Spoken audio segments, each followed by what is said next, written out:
Hi, Gene Burnett from GeneBurnett.com.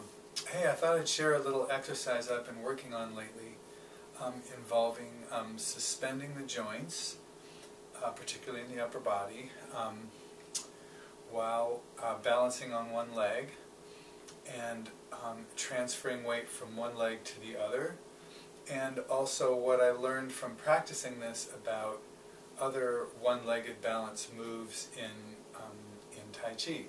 So I'll briefly share the progression with you. I started off just working with suspending my joints, and an easy way to do that is in this basic circular ward-off or crane position, whatever you want to call it. My arms are in a circle, my elbows are a little lower than my wrists, and my feet are flat, my knees are bent over my toes. Hope you can see me. I'm sitting into my hips. Tail is tucked a little bit, spine is long, shoulders back and down a little bit. And, you know, sometimes I talk about feeling like the arms are like seaweed, or like the arms are on strings, like you're a lead puppet. You know, you're very heavy, but you're a puppet on strings. So there's this suspended feeling. These are just images to get me and or you or my students to feel into this sensation. Once you kind of get this, the imagery doesn't necessarily have to be maintained. But the main thing about having suspended joints is that any movement in the upper body, in these upper body joints, my head, neck, shoulders, arms, even my spine a little bit, should come from the legs or the core. So your weight can go back and forth, right? It can go front to back a little bit in this position. If I had a forward foot, I could do it even more. But in this position, my feet are, pretty much parallel. So my weight can go side to side, front to back a little bit, and also up and down. So those are some ways that I can transfer weight. Meanwhile, my waist can turn, my hips can turn. What I don't want to do is twist the knees. Don't know if you can see that, but I don't want my knees and my toes pointing different directions. So I want to keep my knees and toes aligned. So I'm sitting into the legs, but every movement in the upper body comes from my legs and waist. It's not this. It's not me wiggling around like that. It's using my legs and core to send my arms into motion or to initiate any movement. It doesn't mean that my arms aren't doing anything. It means they're not impulsively doing anything. They're not generating the impulse. The impulse comes from below, right? So whatever you do, you just suspend the arms and then you try to move them in the way that you would like them to move, with your legs and waist doing the work, legs and core doing the work. So that's, just a basic suspended joints exercise. In your form, you can have suspended joints while you move. There can be a loose, ready to move or strike feeling in your joints. You can be very posture oriented and be holding this, or you can be deeply relaxed and kind of hanging on your skeleton, or you can float the joints a little bit and have this potential to move and to strike. So suspended joints is just a nice circulatory opening for your body as well, whether you believe in chi or life force transfer or whatever. Certainly blood, nerve and lymph flow, just all the conversations biochemically in your body that are going on can go on better if the joints are slightly open and your muscles are on standby, as opposed to locking or breaking the flow, or pinching or compressing the body in static position. So keeping a little bit of movement, good thing. So the next step, right, is to do this on one leg.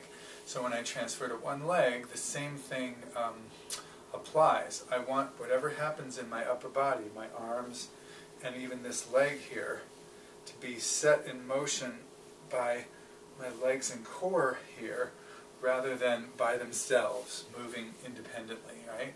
So then I can transfer to the other leg, and I can move one limb at a time, but I want it to come from my leg. If I just do that, like I did just a second ago, that's just me moving my leg. I want to move my leg with my leg and core, my other leg and core. So it's a little trickier to do that, right? Maintaining balance is hard enough, but to maintain balance that's really rooted and can steer the other joints around is even more challenging. But it's very doable, obviously. So now, the next thing that occurred to me is I came up with an exercise where I thought, well, let me just see how long, or if I can for a specified amount of time, always be on one leg or the other. So I'd transfer my weight to the other leg, and I would hang here and suspend here for a while. And then I would be on the other leg and transfer there and try to maintain the suspended feeling as much as I could while I was doing that.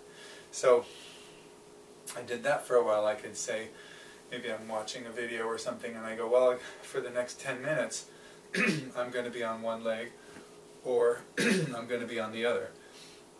If I go to one leg and I don't quite have my balance, I just transfer to the other one and see if I can find it there. So again, the check of whether you're suspending the joints is, can you move the arms with the other leg and the core. So then I started thinking, well, what if I hop to the other leg? And because this is a little bit of a cheat. If I step with my toe, heel, and transfer, there's a moment there where my weight's on both legs. So, and to remove that, I started hopping from one leg to the other, and so that I leave the ground and then land on the other leg. And then what I noticed is that if I did that, it was really helpful for me to think foot first, feel that firm foot contact on the ground, then align that leg with that foot so that my knee and toe are pointing the same direction. Then sit into the hip and tuck my hips a little at the same time. Then lengthen my spine, shoulders back and down a little bit, and then from there it was pretty easy to do the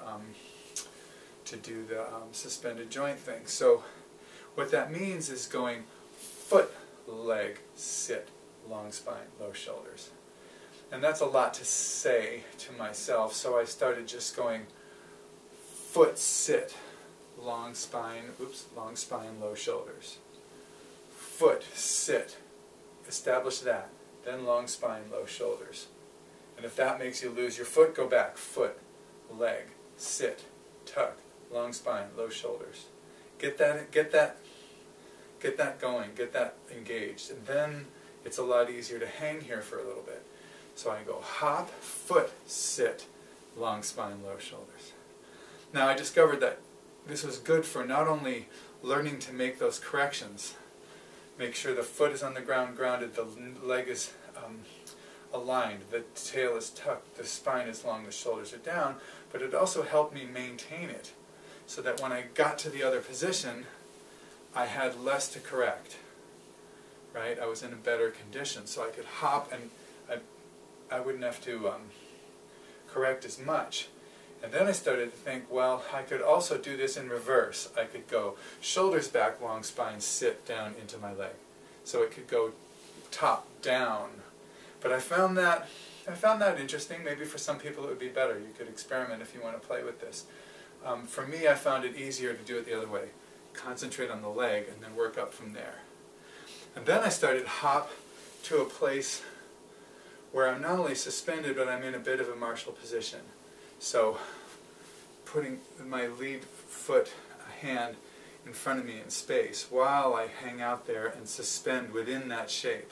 Because suspended joints can be free form, you know, like kind of nebulous and almost amoeba-like, or they can be suspended within a structure of a certain move. So I go here and do like that. And then I started taking odd steps. These are just side-to-side steps. I don't have much room to do this right now, but I would like step around to another direction and be facing like this, or step like that, or step way back over here, or just try deliberately to step in funny places and odd combinations, and the same thing happening every time I landed. Foot, leg, sit, spine, shoulders, then suspend and be ready to move. And gradually that became quicker and easier and easier and easier and easier to do. It's a really nice exercise, and you can tell I'm a little out of breath. It definitely works me. And if I did it for, 10 or 20 straight minutes, I'd definitely be working. I'd be warm. So it's a good quality to build into your body, so you don't even have to think about it much. That when you land, your body pays attention to its contact to the ground, then the power delivery chain above. So I'm leaning back here. So if I wasn't talking, I would go foot. I'd reset foot, legs, sit, spine. Then be ready. Then be ready to go. So what I noticed is that this sequence can also be really helpful in terms of doing kicks. So, for instance, here I can, when I bring my hands up, I think foot, leg, sit, long spine, low shoulders, and then kick from there. Oh, I lost my balance a little bit. So foot, leg, sit. Okay, there. Make sure I have that. Right? And then whatever the next movement is. So I'll give you a different view. Foot, leg, sit. Now, in my style, we rise when we kick a little bit and then sink a little bit afterwards. It's not a standard yang style where it's one height. You're basically doing it with this leg. I'm doing it with this leg. So I go lift, sit, push off with the standing leg for the kick. Right? But it doesn't matter what the kick is. I feel my foot on the ground, sit into the leg aligned, sit into that hip over there, drop my center, lift my spine, drop my shoulders, and then there's the kick. And so all the kicks started feeling much, much better. Just adding that little bit of extra foot, legs, sit, spine, shoulders, and then suspend and ready to go. So yeah, it has a nice connection, the exercise, with the form. And it also has a nice connection just to my daily life, just to feeling like at any moment I can be on one leg. Now granted, life doesn't ask you to do that, but if you think about it, if you ever had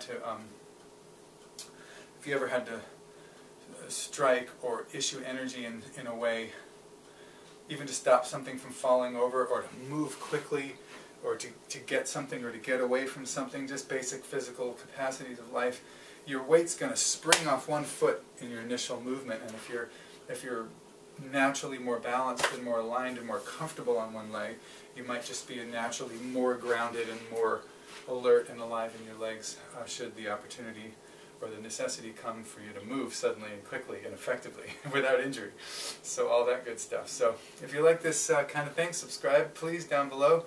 Hit the like button, tell me what you think.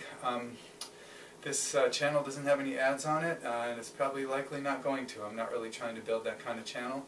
But if you'd like to support what I do, there's a PayPal donation link down below. You can drop me a buck or two if you feel like it.